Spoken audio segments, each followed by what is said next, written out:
I grew up with him, had the privilege of calling him my friend, and he and I used to go to church together, misbehaving and all, you know, but we were there.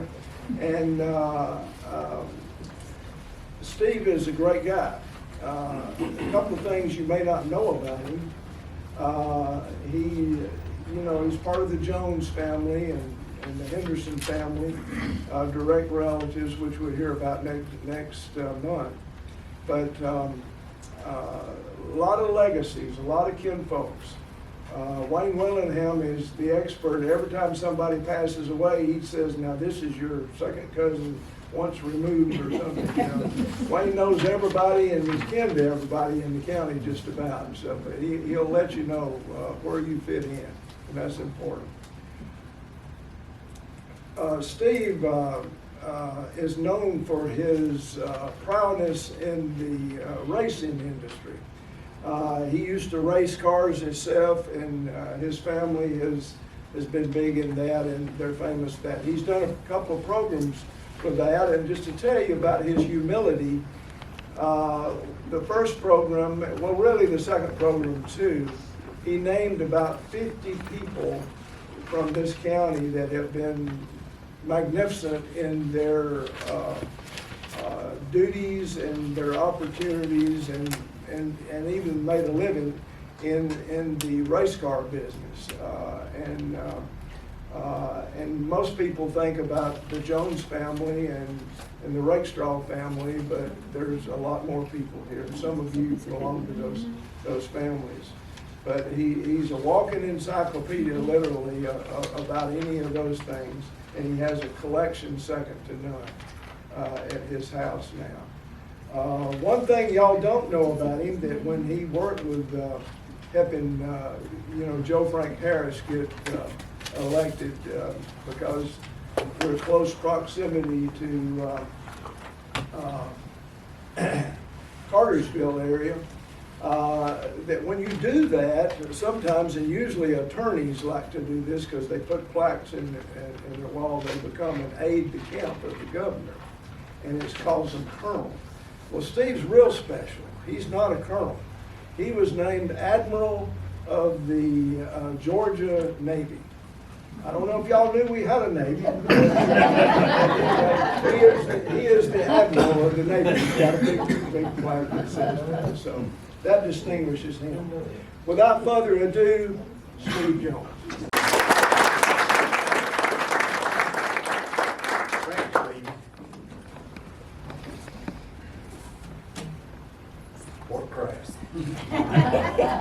We're going to talk today about Paulding County and Yorkville and the founding fathers of Yorkville. There's quite some characters that lived in Yorkville and still do, like I live there. Mr. Gibson lives there. There's a whole bunch of us from Yorkville. But today we're going to talk about the founding fathers. And the first thing I'm going to talk about, I'm going to talk about the founding of Paulding County. It's really interesting. Paulding was carved out of the Cherokee Nation in about 1832. And it was divided up by land lots. And land lots were either a farming land lot or a gold land lot.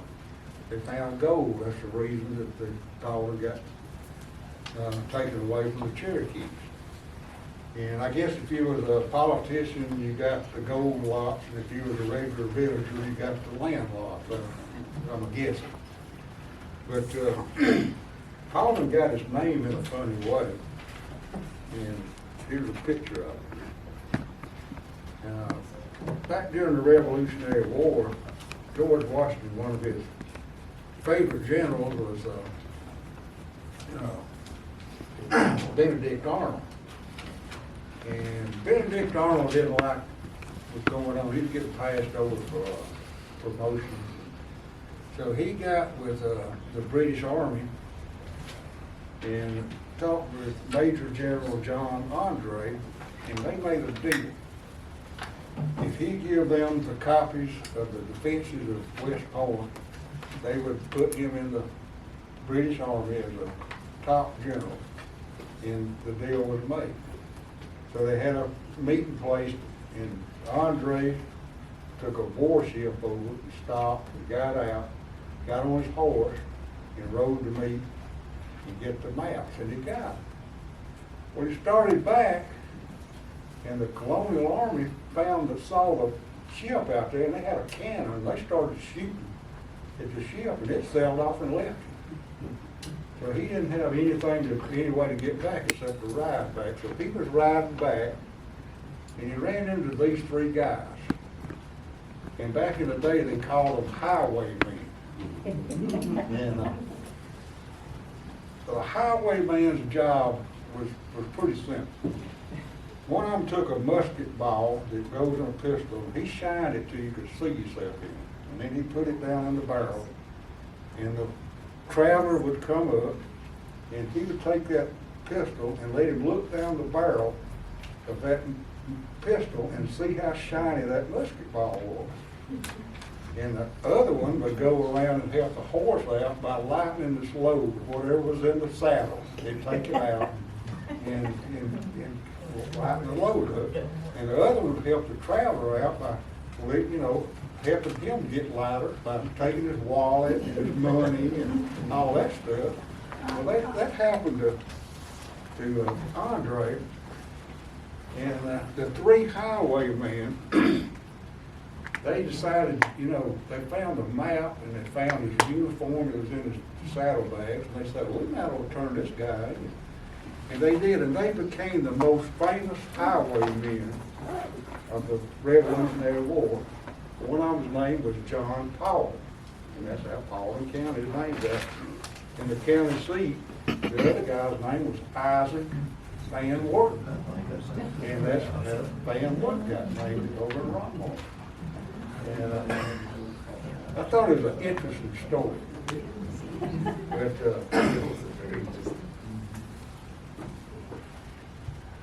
Ryan, see if that'll change. Now I'm going to start, after we talked about how Paulding got his name, I'm going to start with the founding fathers of Yorkville. And I'm going to start with the grandchildren of the founding fathers.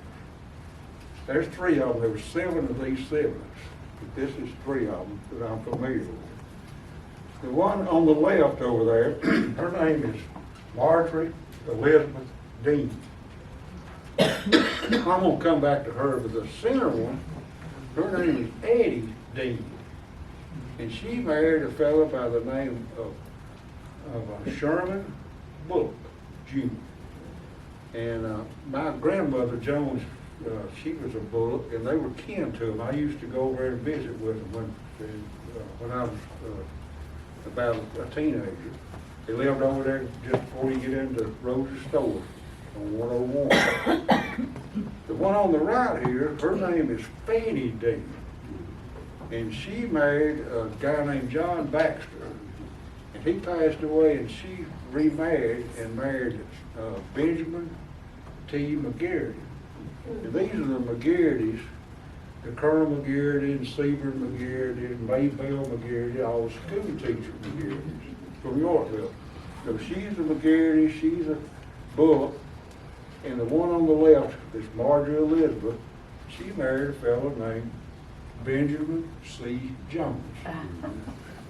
She is my great-grandmother. She's a Civil War baby boomer. She was born in 1866. And she was still alive when I was a kid. And she would bounce me on her knee and tell everybody, boy, this is the greatest grandson I got named Steve.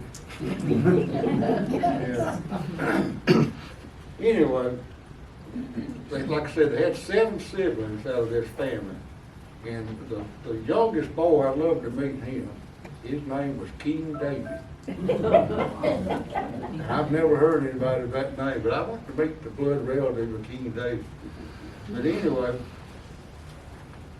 their mother and daddy, their daddy's name was James Bolton Dean. And James Bolton Dean was married to Mary York Dean. She was a York, and of the Yorkville bunch. That would be my great-grandmother and granddaddy, and that's also Nathan Dean, who we talked about before. That's also his great-grandmother and granddaddy.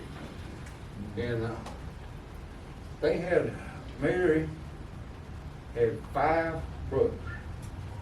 And I'm gonna talk about their adventures in the Civil War. The Civil War had a big impact on Paulding County.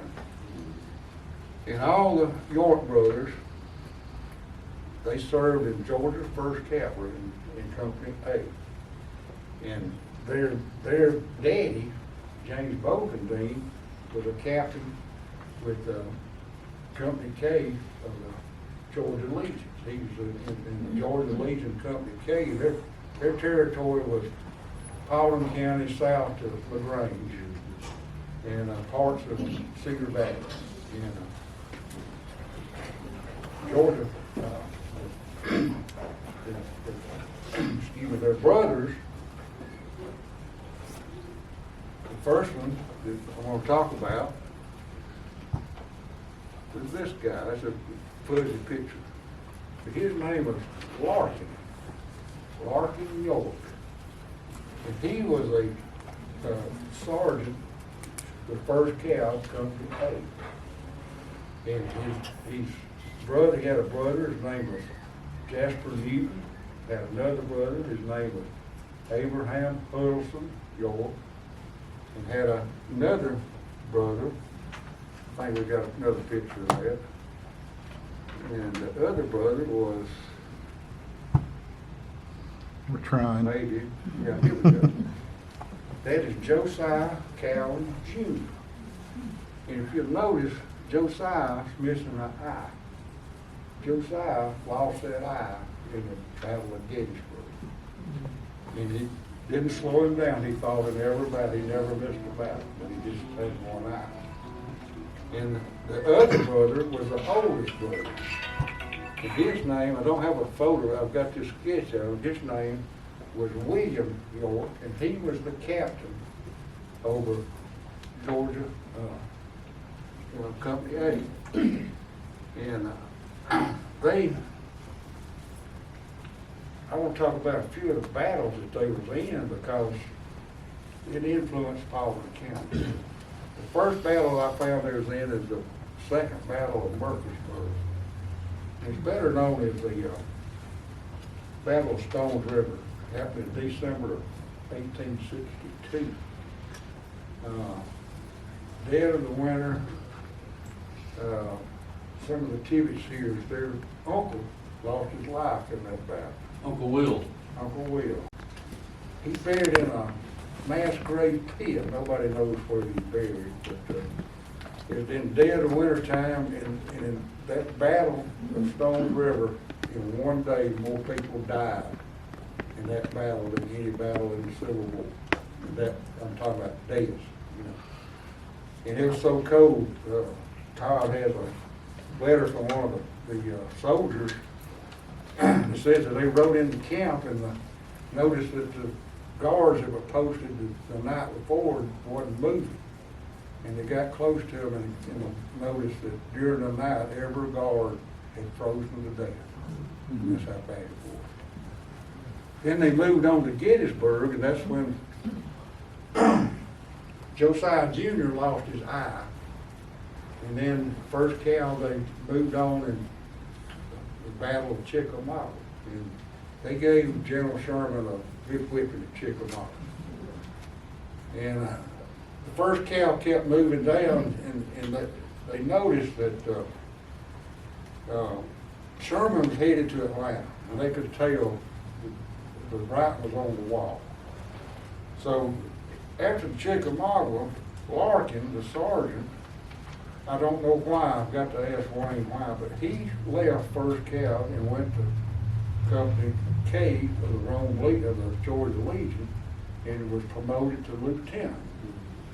At the same time, Larkin's daddy, Josiah Cowan Sr., he joined Company K to help fight Sherman.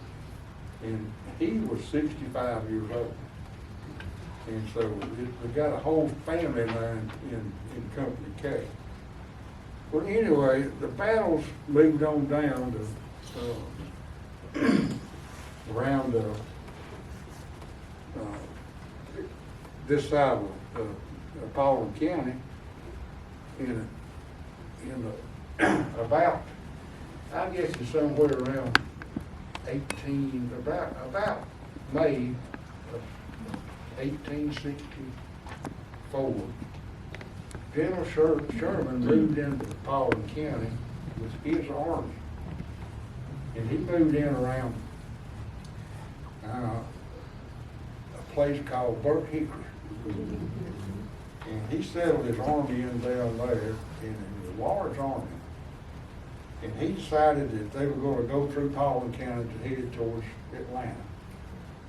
And they left out, after they got refurbished, they left out of Burke Hickory and went by Mount Moriah Church and down towards Cartersville and crossed about where the old Cartersville Highway is, right there at the electric dam and Old Woods Mill. And they were going to try to go around to the right flank of the Confederate Army, and they ran into this guy. His name was William J. Hart. He was a general, and the Yankees had a bad day when they ran into him. And they ran into him at New Hope Church, and they couldn't do anything with him except take a good beating. And so they decided the next day they'd move around to the left flank, and they swung around and came in Pickett's Mill. And the battle was on at Pickett's Mill. And Pickett's Mill happened on the 27th of May. And on that same day, William Hardy, he thought something was going on west of New Hope. And he sent some troops out to probe up in here. And they ran into the Yankees and started a firefight. And if we was here on that day, we'd have to take cover, because it started right here. And everybody kept calling in reinforcements. The rebels kept calling in reinforcements. The Yankees did. And it kept getting bigger and bigger and bigger. And they called that battle in history books the Battle of Dallas. And it morphed into this gigantic battle that lasted 2 days. And the gun emplacements are just right over the hill here, and there's more gun emplacements over at the Chick-fil-A at Morris Hill, and Logan bought the Yankees around by the Ace Hardware down there, and they set up batteries down on the Hay Renfro Road, and it was a humongous battle. And Sherman, after a couple of days, they realized that they can't go nowhere. So he pulls all his troops out, and they swing back around and go towards Big Shanty and Woodstock and that area and get by the railroad line so they can get resupply. And there wasn't any clear winner in the battles around that in Paulding County. But there was some real losers. Number one was the city of Dallas. Dallas was wiped off the face of the earth. It was gone. And another loser was Paulding County. Back in 1864, the total population of Paulding County by the census was around 2,000 people. And they were farmers and self-sufficient people. And you got the Yankees coming in here, they got 80,000 guys. And the Confederacy here was 60,000 guys. And they here for a little over 3 weeks, and they got 80. And they wiped out Paulding County. And Sherman was burning down every structure in Paulding County. There was nothing left. There was maybe 5 or 6 houses in Paulding County that he didn't burn down, that they used, for field headquarters. Then they rounded up all the women that was of age, sent them up north. You don't want to hear what happened to them. But it's called the Roswell women, if you want to look it up.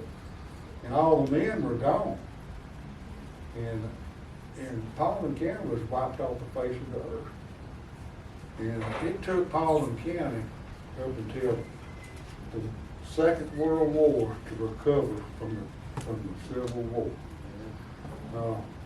No doubt about it, when I was a kid back in the 50s, the population of Paulding County still wasn't even 10,000 people.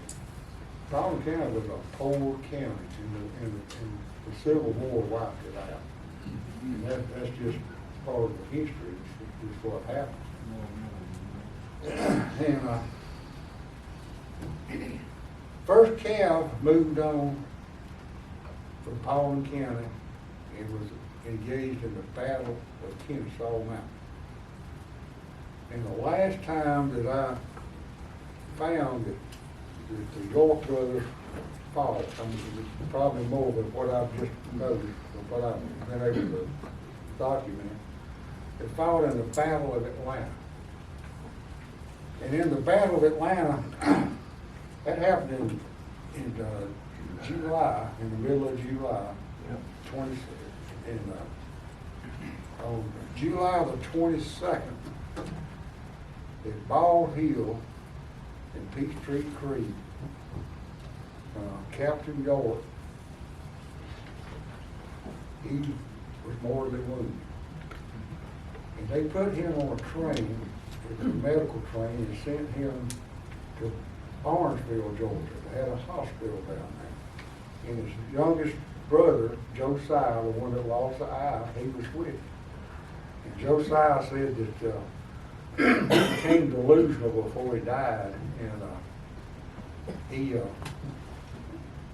kept calling up for more troops and more ammunition, and he passed away. And they buried him in a pit down there, in a mass grave. Nobody knows where he's at. There's a document down there that says he's down now. But that was the last battle that I could document they was in. And all these York brothers, these are the children of the founding fathers of Yorkville. The baby brother, he is buried at Rose Hill at downtown Rockmore. Josiah Jr. His brothers Larkin, Jasper Newton, and Abraham Huddleston, they were buried at the Van Wert Church in Rockmore. And right beside them are the tombstones of more Yorks that were buried there before them, that were older than them. And their tombstones are written in Welsh. They didn't speak English. And their tombstones are there at Van Wert Church too. Their brother-in-law, which is James Bolton Dean, him and his wife Mary, they were buried at Yorkville Church. And they were Abraham Huddleston, who is Mary's brother. He's the one that donated the property in Yorkville, where the Yorkville Church and the Baptist Church and the Methodist Church is, and the cemetery is. So that was all donated by that York family, and that's where that came from. Right. Okay. The next thing I want to talk about is these two people. Now we finally get into the founding fathers of Yorkville. This guy's name is Josiah Cowan Sr., and that is his wife. Her name is Sarah Blake York. And that is my great-great-great-grandmama and granddaddy. And Josiah was born in 1799. And he was quite a character. Get that other one there. And I want to talk about him, and I want to talk about this guy. This guy had a big influence on Josiah Cowan Sr. This guy, if you don't know who he is, his name is Andrew Jackson. And Andrew Jackson, I'm going to give you a little history about Andrew Jackson. Andrew Jackson was born on a farm. It was on the border of North Carolina and South Carolina. And the county line, the state line went right through the farm. They said the outhouse was in one state and the main house was in the other state. And after he became famous, both states, they were claiming. So. But anyway, when he was a little bitty kid, he was doing his chores one day, and the British soldiers showed up, and they got with them their Tommy Hawk Indian friends. And they round everybody up that's in the farm, and they take him, his brother, and mother, and make them prisoners. They take everybody else that's on the farm, and they bring them over, and the Indians scalp them, and the British soldiers murder them, and they make him watch. They take him on as a prisoner again and put him in a camp, and they tell him to polish their boots. He won't do it. And one of the soldiers pulled out a saber and was going to kill him. And when he swung at it, his hand caught the saber and it went plumb to the bone. It hit him too, and about that time, one of the Indians hit him in the head with a tomahawk, and he had a dent in his head for the rest of his life. He was scarred for the rest of his life. They sent his mama to a prison camp where the colonial soldiers were, and she got whatever diseases they had, she died. After that, they took him and his brother and put them into a prison camp with the colonial soldiers. They got smallpox. He got smallpox and his face was covered in smallpox for the rest of his life. And his brother died in his hands for smallpox. He survived somehow or other. I don't know how. But after that, he didn't like British soldiers, and he didn't like tomahawk Indians. And that's just how that happened. Well, he became a really great military leader. And the War of 1812 broke out.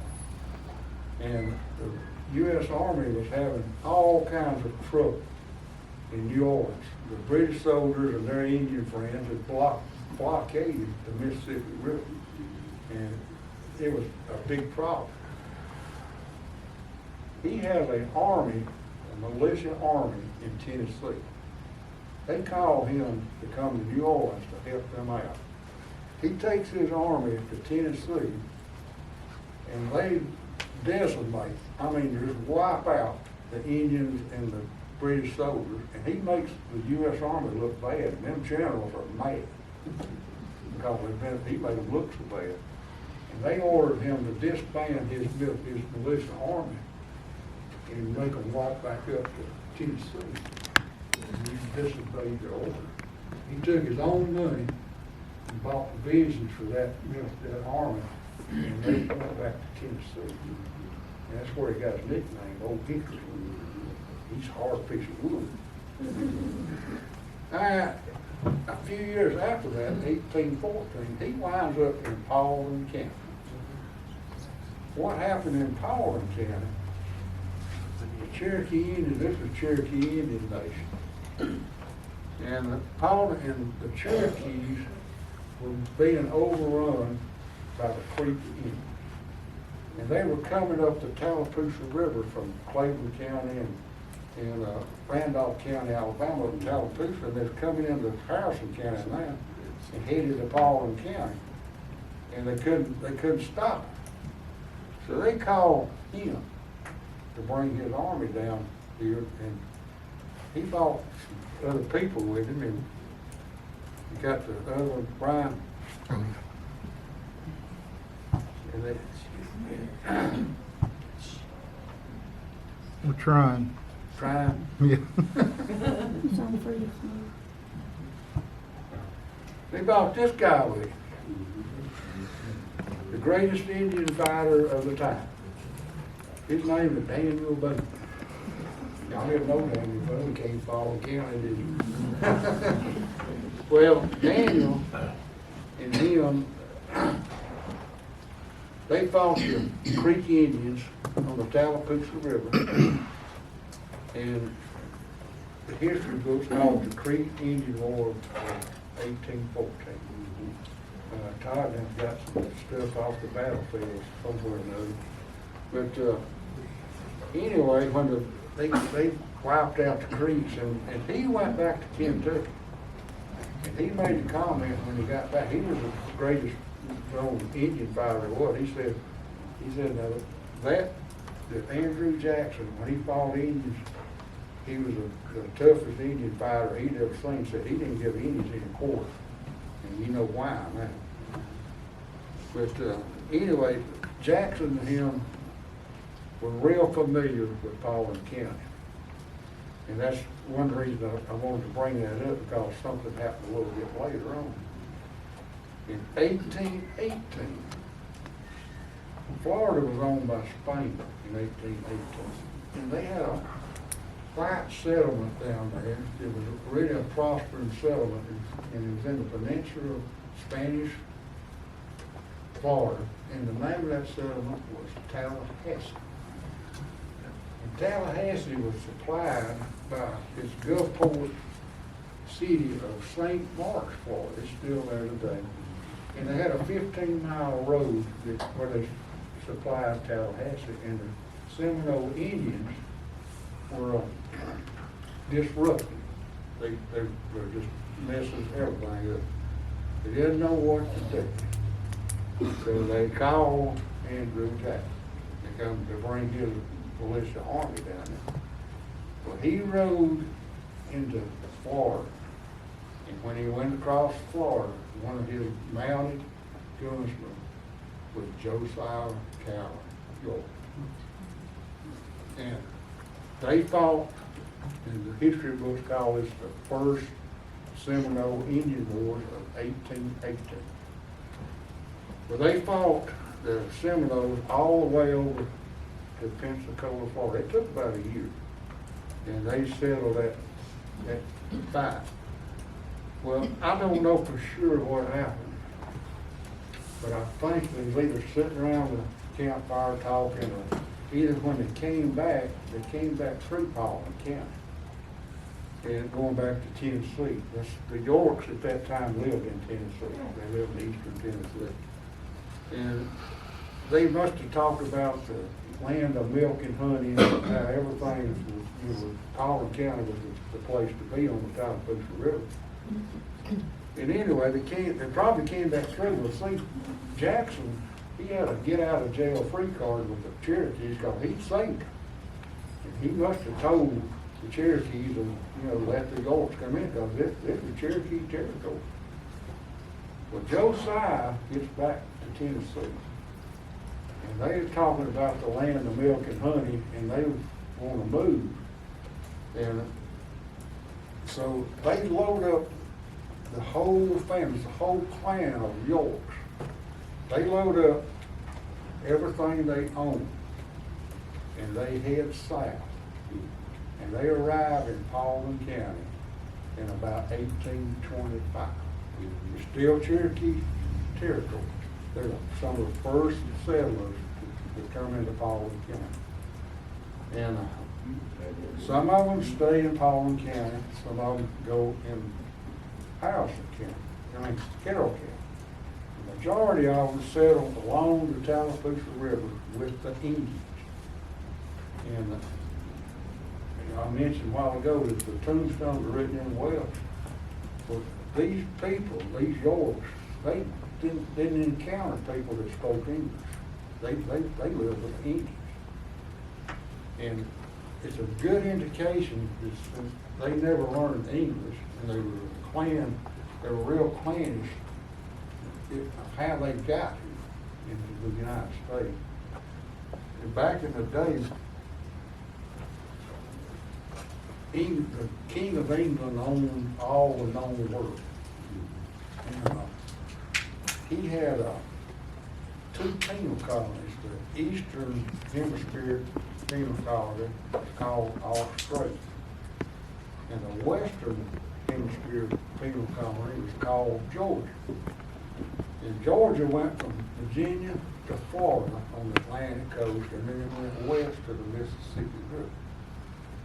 And if you were a criminal or your family or so didn't agree with the king and some of his toadies, well, they locked you up in the bottom of the boat, sailed you to Georgia, put you in a rowboat, set you out, and you had the clothes on your back, and they sailed off and left you. Well, that's how a lot of the families got here.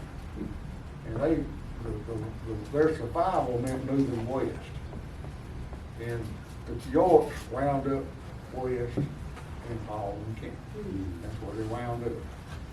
And anyway, Josiah, later on, he became a real, like I said, the founding father of Yorkville.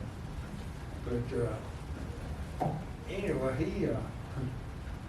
he was selected to be the justice of the peace of Paulding County in 1838.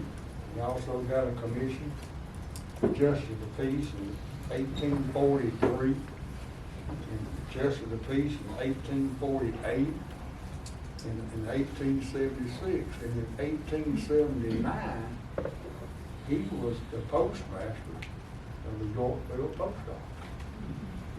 And he was 80 years old. So he did himself. But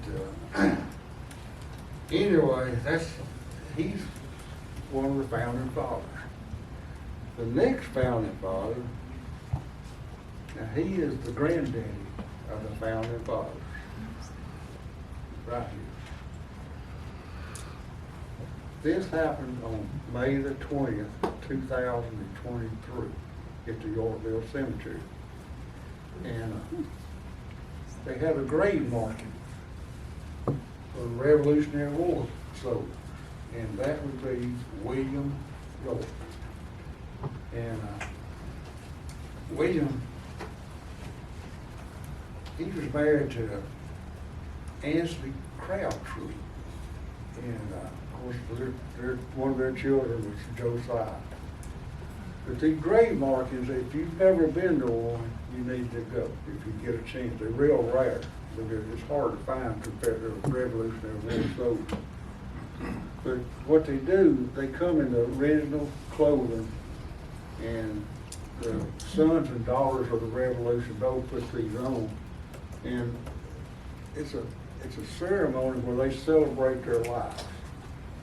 A lot of flag saluting, prayers, getting together, and the best part I thought was the 21-gun musket salute. Well, Josiah, excuse me, William York, I'm going to have to read this because it's so long.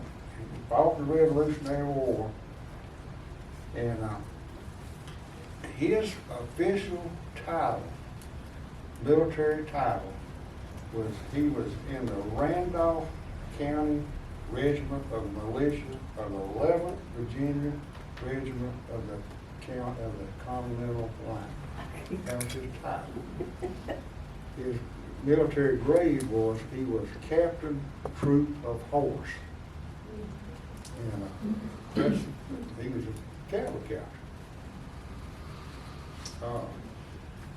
23 battles and skirmishes I found he fought in. Fought in one that we'll talk about today. It changed the future of the world. Happened in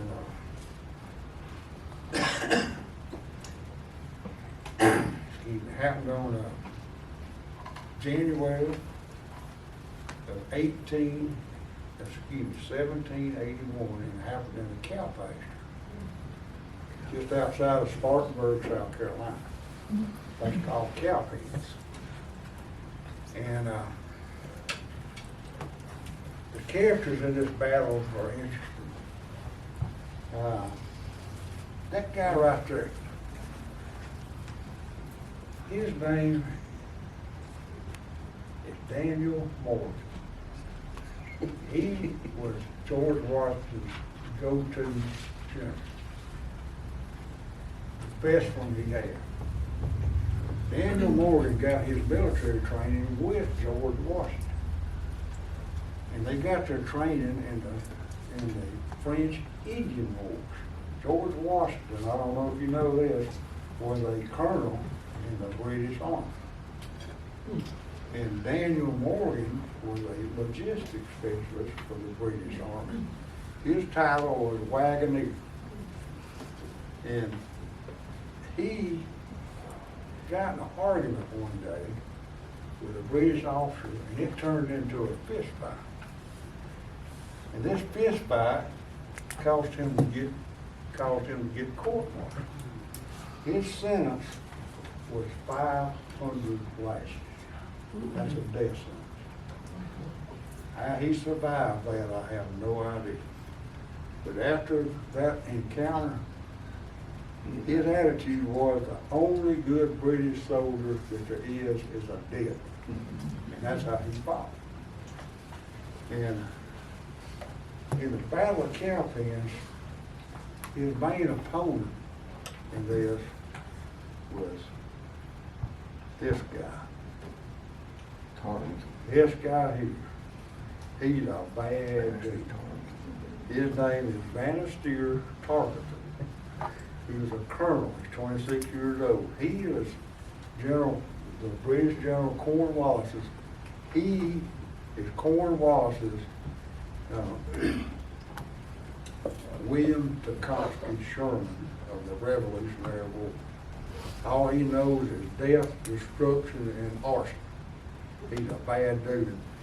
In May of 1780, he was in charge of the British forces at the Battle of Waxhaw. And they overpowered the Continental Army troops, and the Continental Army troops raised their flag, the white flag of surrender, and laid their arms down. He ordered his soldiers to kill them. They murdered every one of them. The Continental Army called him the Butcher.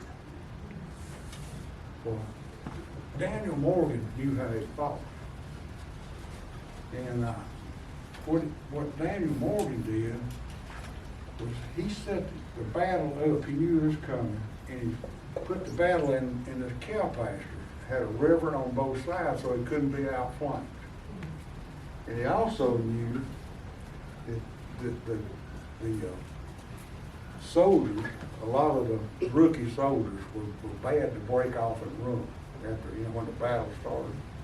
So what he did, he set up 3 lines of the soldiers. And in this middle of this cow pasture was an elevated hill. And so he could use that hill to his advantage, and he put the first line, and it was lined with the Minutemen and volunteers, and sprinkled with sharpshooters. Their job was to fire 2 shots, and the sharpshooters take out the British officers. And then they would take off running and get behind the second line. Well, they had their soldiers in the second line. And they were to mow down 2 shots, and then they were to advance, take off running and get behind the third line, and the third line was up above them, and they were overlooking the British soldiers. And this hill also concealed the cavalry. They didn't know there was a cavalry there. They were behind the hill. But anyway, the Butcher, he fought for it. And the battle starts, and the first line takes off. He takes some heavy hitting, especially with his officers. He moves to the second line, and it gets even worse. And he gets to the second line takes off. He moves in where they're at, and he's in the kill zone. And the third line is really wiping him out. And watching on his horse was this guy. And right there. He is the cavalry officer. His name is William Washington. That's George Washington's cousin. And he's in charge of the cavalry. Well, he sees what's happening, and he sees the butcher's fixing to collapse. Well, he calls in his ground commander, and the ground commander is Captain William York of Yorkville. And he sends William York with his cavalry in there to finish them off, and York does. And while York's finishing them off, he sees the butcher on his horse trying to get away. He was leaving the battlefield. He ain't having nothing to do about this. So he takes off after him in his horse, and pulls his saber out and gonna whack his head off. And the butcher turns around and fires a pistol and shoots his horse out from under him. And he gets away. Well, anyway, that battle was the beginning of the end of the British and America. Cornwallis couldn't take South Carolina after that battle, and he knew it. And he eventually, in that same year, in the fall, he moved to a place which was appropriately called Yorktown on the Chesapeake Bay, and he surrendered to Washington in Yorktown. But the battle also influenced Paulding County, and it influenced even in modern day Paulding County, people that's in Paulding County. They made a movie of this. I was saying Mel Gibson's Patriot. Patriot, yeah, I knew Yeah, that's well, what that's that. the Battle of Galvin. Now, they changed the battle around a little bit, and they made it a lot better because Mel got to kill the butcher at the end of it. Instead of him getting away and everybody got to applaud and, all that stuff. But that's what the Patriot, that's the Battle of Galvin. But anyway, the U.S. Navy had 2 battleships named for that battle, Cowpens. And the latest one was a missile destroyer that fought in the Gulf Wars. But the most famous one was an Independence class aircraft carrier that fought in the Pacific Theater in World War II. The most decorated warship of World War II. 10 battle stars. Had a great name called Mighty Moo. And the battles that I found the Mighty Moo was in, and one of them that affected Paulding County and the people of Paulding County was the battle at New Guinea. My wife's daddy was a sea beast in the sea beast. He built airstrips. He was in New Guinea, and the Cowpens protected him. And of all things, my uncle, Vincent, was a Marine pilot. He flew fighter bombers, B-25, and that was his landing area. But the Cowpens moved on over to Saipan and Tinian, and Tinian's where the Eleanor Gay took off and dropped the atomic bomb on Hiroshima. And also, this is where the Great Marianas Turkish occurred, and the Cowpens were right in the middle of that, and they wiped out the Japanese Air Force there. And the Cowpens had a battle star for Lady Gulf. In Lady Gulf, the aircraft from the aircraft carriers destroyed the Japanese Navy. They never fought another offensive battle after Lady Gulf. It was done. And moving on over to Guam, that's where we have our largest military base now in the Pacific. It's so big, we even got one congressman thinks the weight I was going to tip over. Yeah, well, the Congress was not very smart. Cowpen's got a battle star for Hiroshima, for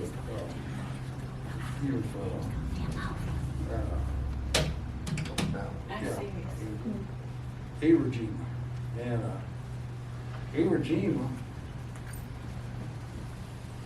Sammy Graham, I don't know if Sammy's here or not, his uncle was severely injured at Iwo Jima with a Japanese bonsai charge to hit him in the head with a sword. Sammy got the sword and got the helmet with a dent in it. He survived somehow.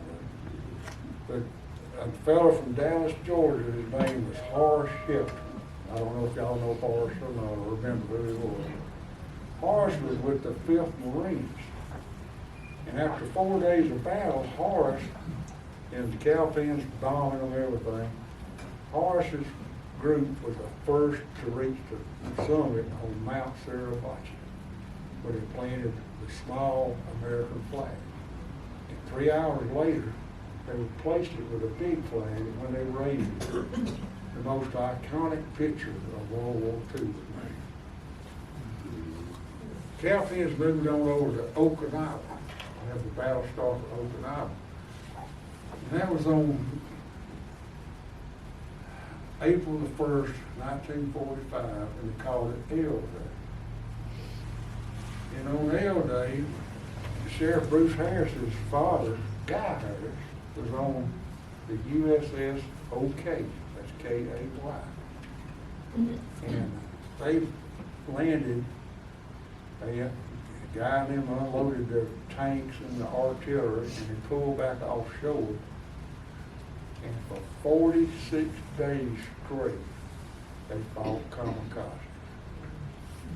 And during that battle, there were 5,000 American much sailors lost their lives in kamikaze. And right beside, right near Okinawa, was Freddie Henderson's dad, Hubert. He was planning the land invasion of Japan. It was called Operation Downfall. They expected 1 million casualties. Thank goodness that never happened.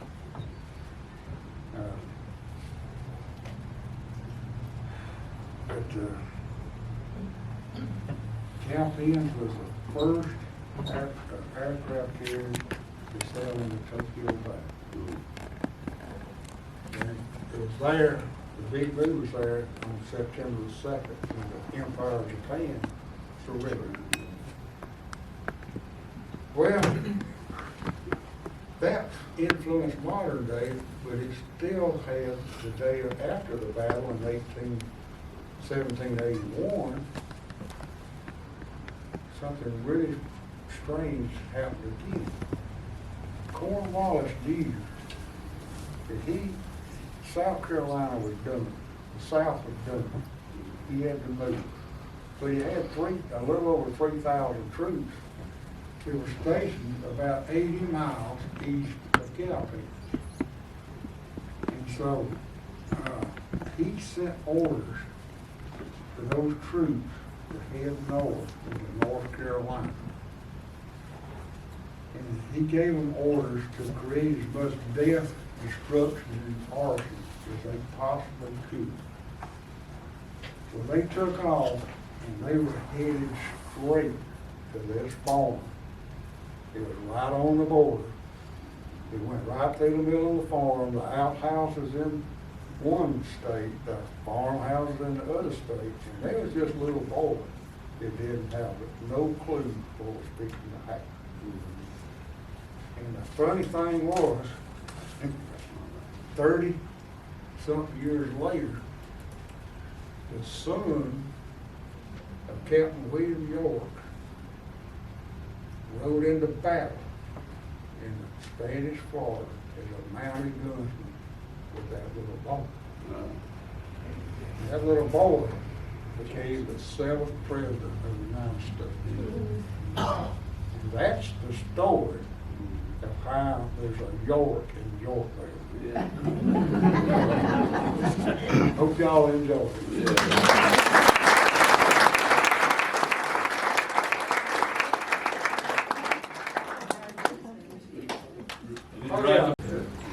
Yeah. I love to have all the blood relatives of the William York. If you're here, I want to get your picture made, and we want to document it. And I noticed a lot of them. I've seen them. And I enjoy talking to y'all today, and y'all That was great, Aldous. I hope you learned something. I don't know if you did or not.